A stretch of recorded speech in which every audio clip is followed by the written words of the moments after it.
Hi good morning guys. ദേ നിങ്ങളുടെ അരുണയാണ്. പിന്നെയും എല്ലാവർക്കും സുഖമെന്ന് പ്രതീക്ഷിക്കുന്നു. എനിക്ക് സുഖം തന്നെയാണ്. 3 ദിവസമായി വ്ളോഗ് ഇട്ടിട്ടല്ലേ. എനിക്ക് സമയം കിട്ടിയില്ല, കുറച്ച് ബിസി ആയിരുന്നു, അതുകൊണ്ടാണ് എനിക്ക് വരാൻ പറ്റാത്തത്. പിന്നെ എല്ലാവരുടെയും ലൈക്സും സബ്സ്ക്രൈബും ഞാൻ കാണാറുണ്ട്. എല്ലാവരുടെയും കമൻറ്റ്സ് തന്നതിന് വളരെ വളരെ നന്ദി. എന്നെ ഇതുവരെ സപ്പോർട്ട് ചെയ്ത എല്ലാവർക്കും നന്ദി. ഇപ്പോൾ ഓൾമോസ്റ്റ് ഞാനൊരു 12 വീഡിയോസ് ചെയ്തിട്ടുണ്ട്, അതിൽ നല്ല വ്യൂസ് വന്നിട്ടുണ്ട്. അപ്പം ഇനിയും സപ്പോർട്ട് ചെയ്യാം. അപ്പോൾ ഇന്നത്തെ കണ്ടന്റിലേക്ക് കിടക്കാം അല്ലേ. അപ്പോൾ ഇന്ന് ഞാൻ പറയാൻ വരുന്ന ഈ കണ്ടന്റ് വന്നിട്ട് എല്ലാവർക്കും അറിയുന്നതാണ്, ഭൂരിപക്ഷം ആൾക്കാർക്ക് എല്ലാവർക്കും അറിയുന്നതാണ്. ഇറ്റ്സ് ജസ്റ്റ് ദാറ്റ് നമ്മൾ ഒരു എക്സാമിന് പോവാണ്. അപ്പോൾ എക്സാമിന് പോകുന്നതിന് മുമ്പ് നമ്മൾ എന്ത് ചെയ്യും? പ്രിപ്പയർ ചെയ്യും, റിവിഷൻ ചെയ്യും, റിവൈസ് ചെയ്യും. റിവൈസ് ചെയ്യുന്ന എന്തിനാ? ചില കാര്യങ്ങൾ നമ്മൾ പഠിച്ചത് ചിലപ്പോൾ ഓർമ്മയുണ്ടാവില്ല, അത് മിസ് ചെയ്തേക്കാം. ആ മിസ് ചെയ്ത കാര്യങ്ങൾ നമുക്ക് തിരിച്ച് ഈ റിവിഷൻ ചെയ്യുമ്പോൾ അത് നമ്മുടെ തലയിൽ കയറുമല്ല. അപ്പോൾ നമ്മൾ ഇനി നന്നായിട്ട് പ്രിപ്പയർ ചെയ്ത് നല്ല സ്കോർസ് എടുക്കാൻ പറ്റും എക്സാംസിൽ അല്ലേ. അതുപോലെ ഈ റിവിഷൻ, ഈ ഹെൽത്ത് ടിപ്സ് ആയിട്ട് ഞാൻ വന്നിരിക്കുന്നത് ഒന്ന് റിവൈസ് ചെയ്തെടുക്കാനാണ്. കാരണം നമ്മൾ പലപ്പോഴും പല കാര്യങ്ങൾ ബിസി ആയിട്ട്, ജോലിയാവട്ടെ, വീട്ടമ്മമാരുടെ ജോലിയാവട്ടെ, അല്ല ഓഫീസിൽ പോകുന്ന ആണുങ്ങളാവട്ടെ, അവരുടെ കാര്യങ്ങൾ ബിസി ആയിരിക്കുന്നതുകൊണ്ട് നമ്മൾ നമ്മുടെ ഹെൽത്തിനെ നോക്കാനുള്ള ആ സമയം നമുക്ക് കിട്ടുന്നില്ല. നമ്മൾ ചിലപ്പോൾ മറന്നുപോലെ. അതിലൊരാളാണ് ഞാനും അല്ലേ. അപ്പം ഞാനിത് റിവൈസ് ചെയ്തിട്ട് ഈ ഹെൽത്ത് ടിപ്പിനെ നമ്മൾ എങ്ങനെ നമ്മൾ ഉൾക്കൊള്ളിക്കാം, പിന്നെ നമ്മുടെ ഹെൽത്തിനെ നന്നായിട്ട് ഇമ്പ്രൂവ് ചെയ്യാനായിട്ട് എങ്ങനെ നമ്മുടെ ഹെൽത്തിനെ മുമ്പോട്ട് കൊണ്ടുപോകാം എന്നുള്ളതാണ് ഈ വീഡിയോയിൽ ഞാൻ പറയുന്നത്. അപ്പോൾ ആദ്യത്തെ കാര്യം ഞാൻ പറയുന്നത്, ആദ്യം നമ്മൾ കുടിക്കുന്ന വെള്ളത്തിനെ കുറിച്ച് ഞാൻ പറയുന്നത്. കുടിക്കുന്ന രീതി, വെള്ളം കുടിക്കുന്ന രീതി എങ്ങനെയാണെന്ന് വെച്ചാൽ, നമ്മൾ സാധാരണ ഇങ്ങനെ ബോട്ടിൽ പൊന്നിച്ചല്ലെങ്കിൽ ചെമ്പാണെങ്കിലും ഏതെങ്കിലും പാത്രമാണെങ്കിലും നമ്മൾ യൂസ് എന്ത് ചെയ്യും? ഇങ്ങനെ ഗൾപ്പ് ചെയ്തിട്ടല്ലേ കുടിക്കുക, നമ്മളിങ്ങനെ കടകളാന്ന് ഒഴിച്ചാൽ കുടിക്കുക. അപ്പോൾ അത് നല്ലതല്ല.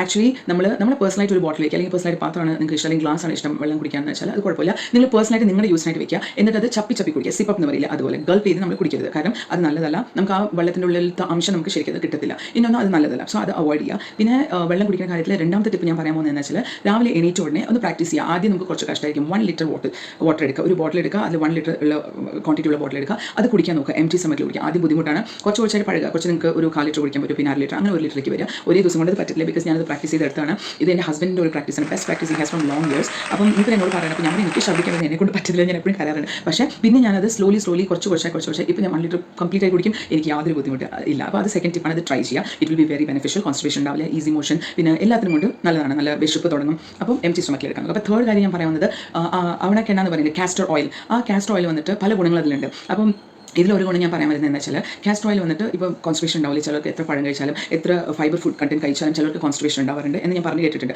അങ്ങനെയുള്ളവർക്ക് ഒരു 1/4 ഗ്ലാസ് വാം വാട്ടർ, എത്ര വാമായിട്ട് നമുക്ക് കുടിക്കാൻ പറ്റും, അതിൽ ഒരു 2 മൂടി പിന്നെ ഈ കാസ്റ്റർ ഓയിൽ, അവനക്കെണ്ണ എന്ന് പറയും, മൈബി പ്രൊണൗൺസിയേഷൻ റോങ് ആയിരിക്കും, കാസ്റ്റർ ഓയിലാണ് ബെസ്റ്റ്. അപ്പോൾ കാസ്റ്റർ ഓയിൽ അത് 2 മൂടി ഒഴിക്കുക, എന്നിട്ട് കുടിക്കുക. അത് കുടിച്ച ഒരു 20 മിനിറ്റിൽ ചിലർക്ക് മോഷൻ പാസ് ആവും, ചിലർക്ക് ഒരു അര ദിവസമാവും, ചിലപ്പോൾ ഒരു ദിവസം ആവാം. അപ്പോൾ ഒരു ദിവസം കഴിഞ്ഞിട്ടാണെങ്കിൽ നെക്സ്റ്റ് ഡേ ഇതുപോലെ again repeat the same thing. അത് ഡെഫിനറ്റ്ലി മോഷൻ പാസ് ആവും. അതല്ലാതെ നമ്മൾ വേറെ മെഡിസിൻസ് എടുക്കേണ്ട ആവശ്യമില്ല, അനാവശ്യമായിട്ട് വെറുതെ മെഡിസിൻ എടുക്കേണ്ട ആവശ്യമില്ല. So this the best tip, third tip. പിന്നെ ഫോർത്ത് ടിപ്പ് ഞാൻ കാസ്റ്റർ ഓയിൽ തന്നെ പറയാൻ വരുന്നത്, ചിലർക്ക് നമ്മുടെ വർക്ക് പ്രഷർ കൊണ്ട്, പിന്നെ വീട്ടമ്മമാർക്ക് ചിലപ്പോൾ നാളെ എന്താ ഉണ്ടാക്കേണ്ടത്, അല്ലെങ്കിൽ നാളെ കുഞ്ഞിനെ സ്കൂളിൽ പോകണം, അങ്ങനെയുള്ള പല ടെൻഷൻസ്, ആണുങ്ങൾക്കാണെങ്കിൽ ഓഫീസിൽ പോകണം, അയ്യോ ഈ വർക്ക് പെൻഡിങ് ഉണ്ടല്ലോ, അങ്ങനെ നമ്മുടെ ആ തോന്നലുകൾ കാരണം നമ്മൾ കണ്ണു മൂടിയിട്ടായിരിക്കും ഉറങ്ങുക, പക്ഷേ നമുക്ക് നല്ല ഉറക്കം കിട്ടത്തില്ല അല്ലേ, നമുക്ക് ഡിസ്റ്റർബ് സ്ലീപ്പ് ആയിരിക്കും. അപ്പോൾ ആ സമയത്ത് ഇങ്ങനെ ചെയ്യാം. നമ്മൾ കാസ്റ്റർ ഓയിലിനെ എടുത്തിട്ട് ഈ കൺപോളിയിൽ മാത്രം, കണ്ണിൻ്റെ ഉള്ളിൽ പോരുത്, ഈ ഫിംഗർ ടിപ്പ് കൊണ്ട് ജസ്റ്റ് ഇങ്ങനെ മസാജ് ചെയ്യുക. ഈ കാസ്റ്റർ ഓയിൽ കൊണ്ട് മസാജ് ചെയ്ത് കഴിഞ്ഞാൽ ഒരു 5 മിനിറ്റ്സ് കഴിഞ്ഞാൽ നമുക്ക് ഓട്ടോമാറ്റിക്കായിട്ട് നല്ല ഉറക്കം കിട്ടും. അത് ഞാൻ ട്രൈ ചെയ്തിട്ടുണ്ട്, പേഴ്സണലി ഞാൻ പറയുന്നത് it is A best medicine. So ഇതാണ് ഫോർത്ത് ടിപ്പ്. പിന്നെ അഞ്ചാമത്തെ കാര്യം ഞാൻ പറയാൻ വരുന്നത്, നമ്മൾ സാധാരണ ഡിന്നർ കഴിക്കുന്നത്, എൻ്റെ കാര്യത്തിലാണെങ്കിൽ ഏനോദാനമാണ്. ഞാൻ ഒരു പ്രോപ്പർ ഇത് ഫോളോ ചെയ്തിട്ടില്ല, ബട്ട് ഇപ്പോൾ ചെയ്തുകൊണ്ട് വരുന്നു. ഒരു 7-8 മണി വൈകുന്നേരം ആകുമ്പോഴേക്കും ഫുഡ് കഴിക്കാൻ നോക്കുക, ഡിന്നർ. അത് കഴിച്ച് കഴിഞ്ഞാൽ 1 മണിക്കൂറോ 2 മണിക്കൂറിൻ്റെ ഗ്യാപ്പ് വിട്ട് നമുക്ക് കിടന്നുറങ്ങാൻ അല്ലേ. സാധാരണ നമ്മൾ എന്താ ചെയ്യുക, ഒരു 8 മണിക്ക് കഴിക്കുക, 9 മണിക്ക് ഉറങ്ങും, അല്ലെങ്കിൽ 9 മണിക്ക് കഴിച്ച് 10 മണിക്ക് വെള്ളം പോകും അല്ലേ. പക്ഷേ അത് നല്ലതല്ല, ഡൈജഷന് ഏറ്റവും ബാഡ് ഹാബിറ്റാണ്. പിന്നെ നമുക്ക് ഗ്യാസ്ട്രിക്കും ആസിഡിറ്റി കാര്യങ്ങളുള്ളത് പെട്ടെന്ന് വരാൻ സാധ്യതകളുണ്ട്. ഇപ്പോൾ ഗ്യാസ്ട്രിക് വന്ന ചെസ്റ്റ് ക്യാച്ച് ഉണ്ടാവാറുണ്ട്, അതിന് കാർഡിയാക് അറസ്റ്റ്, എന്തൊക്കെയോ കാര്യങ്ങളുണ്ട്. അപ്പോൾ നമ്മളൊരു 7-8 മണി ആകുമ്പോഴേക്കും ഡിന്നർ കഴിക്കാൻ ശ്രമിക്കുക. എല്ലാവർക്കും പറ്റുമെന്ന് എനിക്കറിയില്ല, but it's just A tip. ഇതാണ് ഫിഫ്ത്ത് കാര്യം. പിന്നെ ആറാമത്തെ കാര്യം ഞാൻ പറയാൻ വന്നത്, ഞാൻ ലാസ്റ്റ് വീഡിയോയിൽ ഒരു കഷായത്തിനെ കുറിച്ച് ഇട്ടിട്ട്, 11 ഇൻഗ്രീഡിയൻസ് ഇട്ടിട്ട്, പിന്നെ മിൻറ്റ് ലീഫ് ഒക്കെ ഇട്ടിട്ട് വെള്ളം തിളപ്പിച്ച് ഒരു ഗ്ലാസ് വെള്ളത്തിന് 1/2 ഗ്ലാസ് ആക്കി കുടിക്കണം. അപ്പോൾ അത് ട്രൈ ചെയ്യണം, മസ്റ്റ് ആൻഡ് ഷുഡ് ആയിട്ട് നൈറ്റ് ട്രൈ ചെയ്ത്. It's a best medicine to reduce bad cholesterol, പിന്നെ എന്താ പറയുക, ആസിഡിറ്റി, ഗ്യാസ്ട്രിക് പ്രോബ്ലം ഒന്നും ഉണ്ടാവില്ല, നല്ല ഡൈജഷൻ ഉണ്ടാവും. സോ അത് ആ കഷായം എൻ്റെ പ്രീവിയസ് വീഡിയോസിലുണ്ട്, പ്ലീസ് ചെക്ക് ചെയ്യുക. അത് ആറാമത്തെ ടിപ്പാണ്. പിന്നെ ഏഴാമത്തെ ടിപ്പ്, നമ്മൾ എല്ലാവർക്കും അറിയാതെ വാക്കിംഗ് ചെയ്യുന്നത് നല്ലതാണെന്ന് പറയുമ്പോൾ, മുട്ടുവേദന അങ്ങനെയുള്ള കാര്യങ്ങളുള്ളവർ മൈൽഡ് വാക്കിംഗ് ചെയ്യാം, ഒരു 20 മിനിറ്റ്. അല്ലാത്തവർ നല്ല ഹെൽത്തി ആയിട്ട് ആക്റ്റീവായിട്ട് ഓക്കെ ആണെന്നുള്ളവരാണെങ്കിൽ ഒരു 45 മിനിറ്റ്സ് ബ്രിസ്ക് വാക്കിങ്ങിന്, വെറുതെ നമുക്ക് കാര്യമില്ലാതെ ഞാൻ ഇങ്ങനെ ചെയ്യുന്നതാണ്, വെറുതെ ഇങ്ങനെ കാറ്റ് വാങ്ങിക്കാൻ പോകുന്ന പോലെ മെല്ലെ പോകും. പക്ഷേ അങ്ങനെയല്ല, you should give a brisk 40-45 minutes. തന്നെ സ്വെറ്റ് ആയിട്ട് വന്നു കഴിഞ്ഞാൽ നമ്മൾ ആ ഡേ ഫുൾ ആക്റ്റീവ് ആയിരിക്കും. ഈവനിങ് ആവാം, മോർണിംഗ് ആണ് ദി ബെസ്റ്റ്, ബട്ട് മോർണിംഗ് പറ്റാത്തവർ ഈവനിങ് ചെയ്യാം. സോ അതാണ് ഏഴാമത്തെ ടിപ്പ്. പിന്നെ എട്ടാമത്തേത്, നമ്മൾ ആഹാരം ചവയ്ക്കുന്ന രീതി.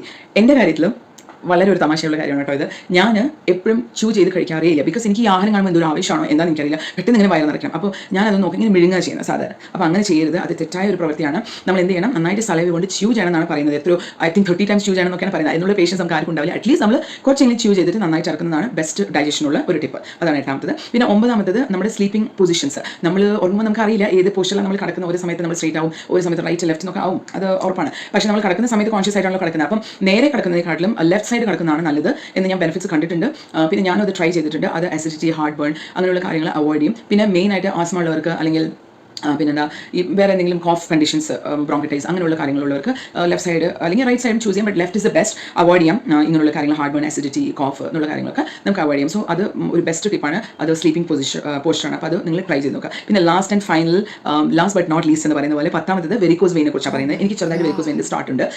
സോ ആ വെരിക്കോസ് വെയിനെ ഞാൻ പലരും പറഞ്ഞു കേട്ടിരിക്കുന്നത് ഈ മെഡിസിൻസും ഇഞ്ചക്ഷൻസും ഒന്നും എടുക്കാതെ തന്നെ നമ്മൾ കിടക്കുമ്പോൾ നമ്മുടെ കാലിൻ്റെ അടിയിൽ നല്ല തിക്കായിട്ടുള്ളൊരു പില്ലോ നമ്മുടെ ചെസ്റ്റിൻ്റെ അബവ് ലെവലിൽ ആ കാലിലേക്ക് വെച്ച് കൊടുക്കുക. കാലിൻ്റെ അടിയിൽ വെച്ച് കൊടുത്തു കഴിഞ്ഞാൽ സ്ലീപ്പിംഗ് ടൈമിൽ നമ്മൾ കാലം അവിടെ വെക്കുമ്പോൾ നമുക്ക് ആ blood circulation bottom top bottom proper blood circulation ഉണ്ടാവും. വെരിക്കോസ് വെയിൻ പിന്നെ കൂടത്തില്ല. വെറുതെ ഈ മെഡിസിൻസും ഇംഗ്ലീഷ് മെഡിസിൻസും എടുക്കാതിരിക്കാൻ വേണ്ടിയുള്ള ടിപ്പാണിത്. പിന്നെ കൂടുതലായവർ definitely you have to approach doctor. അപ്പോൾ ഇത് സ്മോൾ ടിപ്സാണ് ഞാൻ തന്നിരിക്കുന്നത്. എല്ലാവർക്കും അറിയുന്ന കാര്യം ഞാൻ പിന്നെ റിപ്പീറ്റ് ചെയ്യാണ്. അരുൺ എന്തെങ്കിലും പുതിയത് പറഞ്ഞിരിക്കുന്നത് ചിലപ്പോൾ നിങ്ങൾ വിചാരിക്കുന്നുണ്ടാവും അല്ലേ, പക്ഷേ ഇത് പുതിയതൊന്നുമില്ല. മോസ്റ്റ് ഓഫ് ദ തിങ്സ് നിങ്ങൾക്ക് എല്ലാവർക്കും അറിയാം. ചില കാര്യങ്ങൾ അറിയാത്തതായിരിക്കും, ചിലത് നിങ്ങൾ മറന്നു പോയിട്ടുണ്ടാവും. അതിനാണ് ഞാൻ പറഞ്ഞത് ഇത് revision to be prepared to appear exams. നന്നായിട്ട് സ്കോർ ചെയ്യാൻ വേണ്ടി നമ്മൾ നന്നായി റിവൈസ് ചെയ്യുന്ന പോലെയാണ്. നമ്മുടെ ഹെൽത്തിനെ നന്നായിട്ട് സൂക്ഷിക്കാൻ വേണ്ടി ഇതൊരു റിവിഷനാണെന്ന് മാത്രം കരുതുക. പിന്നെ നിങ്ങൾക്ക് ഇതുപോലെ ഒരു കൈപിടി വിദ്യകൾ ഉണ്ടെങ്കിൽ, ഇതുപോലുള്ള ടിപ്സ് എന്തെങ്കിലും ഉണ്ടെങ്കിൽ എൻ്റെ കമന്റ് ബോക്സ് ആയിരിക്കും. ഞാൻ കമന്റായി കാത്തിരിക്കുന്നത്. കുറേ പേര് എനിക്ക് കമന്റ് ചെയ്യാറില്ല, പക്ഷേ എനിക്ക് കമന്റ് വായിക്കാൻ ഭയങ്കര ഇഷ്ടമാണ്. കുറേ പേര് ചെയ്തിട്ടുണ്ട്, അതിന് വളരെ സന്തോഷം. അപ്പോൾ ഇതാണ് ഇന്നത്തെ കണ്ടന്റ്. എല്ലാവർക്കും ഇഷ്ടമായെന്ന് ഞാൻ വിചാരിക്കുന്നു. ഈ 10 സ്റ്റെപ്സ് ഫോളോ ചെയ്യാൻ നോക്കുക. ഞാനും ചെയ്യാൻ നോക്കുന്നുണ്ട്. അപ്പോൾ അത്രയേ ഉള്ളൂ കണ്ടന്റ്. അപ്പോൾ നെക്സ്റ്റ് കണ്ടന്റ് വരെ കാത്തിരിക്കുക. എല്ലാവരും ലൈക്ക് ചെയ്യുക, എൻ്റെ ചാനൽ സബ്സ്ക്രൈബ് ചെയ്യുക, ഷെയർ ചെയ്യുക. എല്ലാവർക്കും ഇനിയും എന്നെ സപ്പോർട്ട് ചെയ്യുക. അപ്പോൾ അതുവരെ പിന്നെ കാണാം. ചക്കരി ഉമ്മ.